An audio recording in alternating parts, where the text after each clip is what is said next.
কথা শুনি কেমনে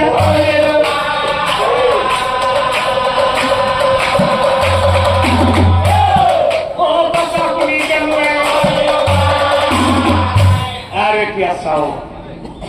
যে রজা দণ্ড কটা যায় আর তিরিদণ্ডে পন্থা খায় জ্ঞানৰো ঠিক তেনেই ৰখা হ'ল মনমতে পুহি ৰখা ডামৰী পোৱালিটো হাজাৰ কথা পেলাব নোৱাৰি কৃষক জ্ঞানে বিক্ৰী কৰি দিলে আৰু বিক্ৰী কৰি পোৱা ধনখিনি মৰমৰ ভাজ্যা ছোৱালীৰ হাতত অৰ্পণ কৰিলে লোৱা তুমি আটাইখিনি ধন লোৱা তোমাৰ শিষ্যা সকলোবোৰ কিনি লোৱা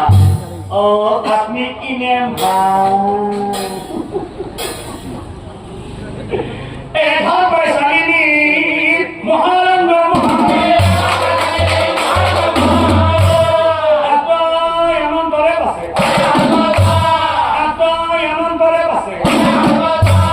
মৰমতে পুহি ৰখা ডামৰী পোৱালিটো কৃষক জ্ঞানে বিক্ৰী কৰি দিয়ে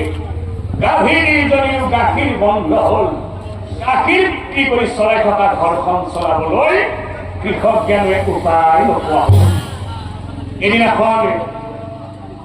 মৰমৰ ভাজ্যা ছোৱালীক মাতি আনি কৈছিল যে ঘৰখন চলাবলৈ মই উপায় নোপোৱা হৈছো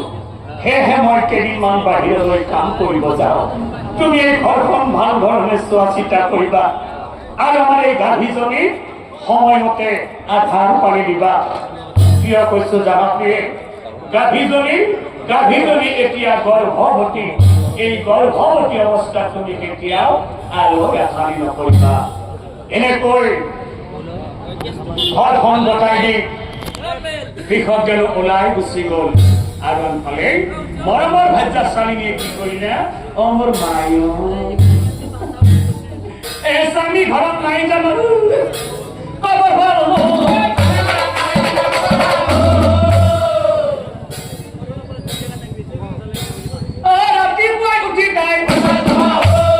ৰাতিপুৱাই উঠি তাই এই গাভীজনীৰ প্ৰতিটাৰ এই গোটেই চিন্তা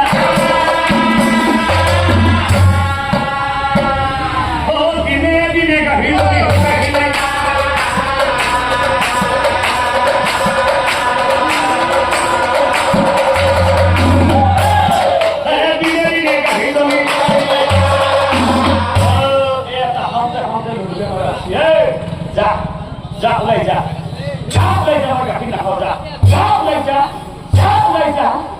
আৰু কেতিয়াবা কোবাই এই বাহিৰ কৰি